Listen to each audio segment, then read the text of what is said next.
Hello and welcome to Lit Illuminated. I'm thrilled to have you here with me today. This is a space where I talk about books and the way that it connects us, not only to ourselves and our history, but also how it connects us to one another and the bigger world around us. And today I'm actually talking about a memoir. And I think the interesting thing about this is that I came to it in a roundabout way. And I heard about this memoir from an Instagram post. And I don't often remember where I see these things, but they spark something in me. And then I go out and I order or purchase the book. And then I'm like, wait, how did I hear about this? But what I remember from the post, and I'm going to have to go and try and find it again to acknowledge the person that gave me the recommendation, is that a person was on a plane or getting on a plane, I believe heading to New York City, could be totally wrong there. And they saw someone reading A Swim in a Pond in the Rain. And they said something like, oh, that's one of my favorite books. And somehow they got into this conversation about both being writers. And then she found out that the person that she was talking to was Josh Brolin. And he had a memoir coming out from under the truck. And at the time, it wasn't even out yet. And it was a note that the person on Instagram, again, I need to find out who it was, said, such a good memoir, go read this. It's like honest and raw and beautifully written.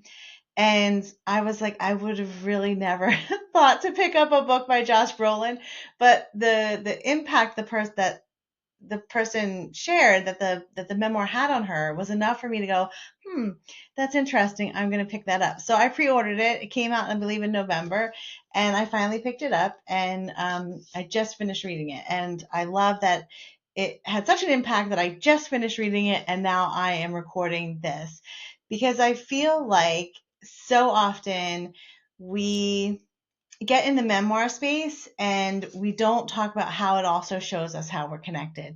Often it's fiction and people want to talk about how fiction creates this bigger impact in society.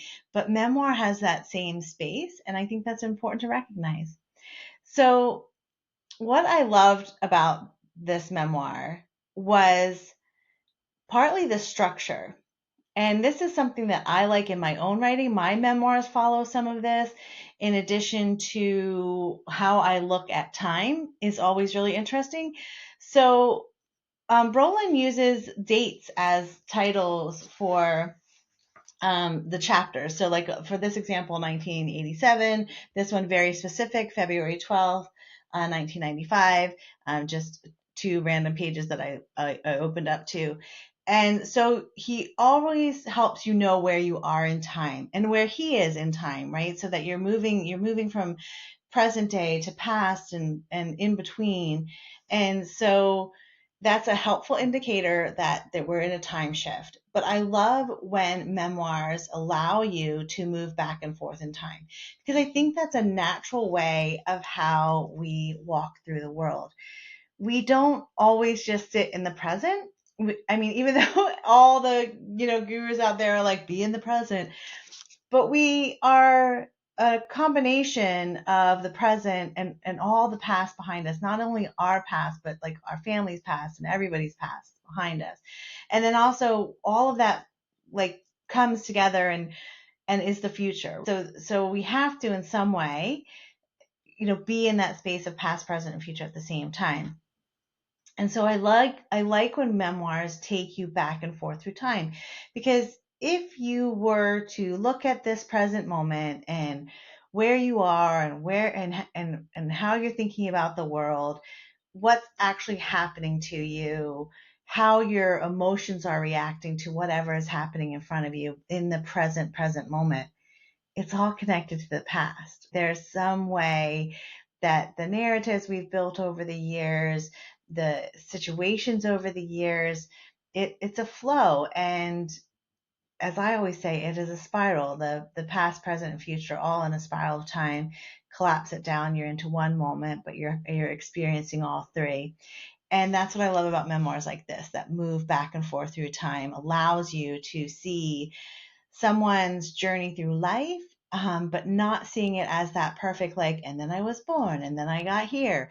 It really is, it's complicated. Life's complicated, and that we continue to build upon ourselves, and we continue to heal ourselves, and we continue to try to be better, better to the world, better humans, better to ourselves as we move through life. And sometimes we fall down and we make mistakes, and then we, move forward. And then sometimes we see those things back again. And I think that's what was so refreshing about this memoir, is that it was really honest. There are some beautiful, beautiful moments.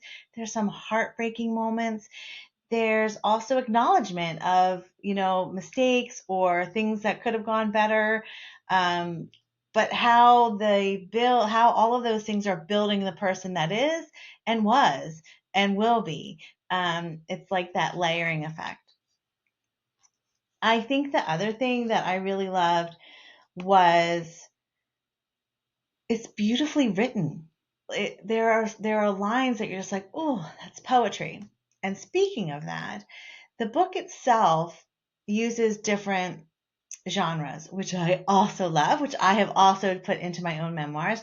So we have straight narrative, we have memory, we have like essays, we have like scripts, we have poetry, we have at one point, and I will try, for those who are actually watching this, I will try to pull the page quick. But we have in here a handwritten note by his mother, which is again also what I love. I love those little ephemera pieces that get put into books, which I've also tried to layer within my memoirs. And so I love that he had that in there. The cover itself is beautiful, collections of photos. Just quick, again, for those who are looking, a collection there of pictures, which is just beautiful. But coming back to the writing, so I'm just going to share some examples on here. This is one. He's with his daughter and she's swimming towards him, and the quote is, "She kicks her legs, and the arms suddenly float limp beside her. I realize then what an arm reaches for a handful of water, and she tries to parallel kick in the same moment she short circuits. It's an epiphany. I felt it, as if it were happening to me. She's 3.5 years old. It's like patting our heads while trying to rub circles to our stomachs. It takes practice. It's a learned skill, and it can't happen right now. So we just have to practice it when we can." Beautiful moment, beautiful learning moment, not only for self, but his daughter. The idea that even the struggle can be an epiphany, not only for him, but for her. Just lovely, lovely things like that. There's a line that I even wrote in my reading journal of things that stuck out to me. And this is my son and daughter sit close to each other is how the chapter starts. This is 1997. But it says, this is it, they light candles with their eyes. Ah, so beautiful. I just love that so much. That was the line that kind of stuck with me. And they flame their youth together, always together, traveling through a book of the bizarre, and not really realizing how absurd it is that he isn't pulling her hair and that she isn't in my lap crying.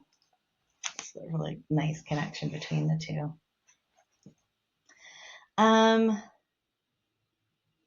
Oh, this is also beautiful. He's in Ireland, outside of Dublin. This is 1989. And let's see. Heading outside of Dublin, I hitchhiked west and found myself in a field, walking aimlessly as the sun fell behind a green hill where Holstein cows were grazing. There are ghosts here. I feel people walking through me as I follow along country roads. How does that just not make you fall in love with this? I just love that so much. Again, that layering, that real layering, not only of self, but in the place that you're there.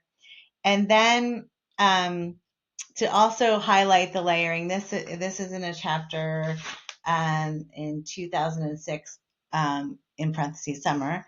The quote is, "Our son is growing up. Our son is playing with the fire that I lit in him." And that we see throughout as well, right? Not only for Josh and what the lights or the moments inside him that are a continuation of his parents, especially his mother, but then also his children in this kind of space again, like that one with the daughter coming and him remembering. I understand that space she's in, this space of being that, he's playing with the fire that I lit in him, right? He's part of me. He takes part of me alongside him. And we always hope those are the good things that they take along, but sometimes they take the bad alongside that. But it is our own journey, and it is how we walk through it and how we, serve each other and heal each other in that space. And let's see. Oh yeah, so this is another one about, pays a lot of attention to detail on environment and the connection to self in that space. We hear that early on in his childhood and then later on. So while there's this really opening up of emotional spaces, of raw moments, in all of them, he also grounds it in place. And this one is from 2021. I'm not sure where they are, but it looks like New Mexico maybe. And the quote is, "We've been waking up in the mornings to the light blues and pinks on the horizon and faint wisps of snowfall, and my immediate need to walk outside to feel the cold shock on my face and listen to what the morning might have to say becomes paramount." Again, beautiful connection to nature and the way that it informs us.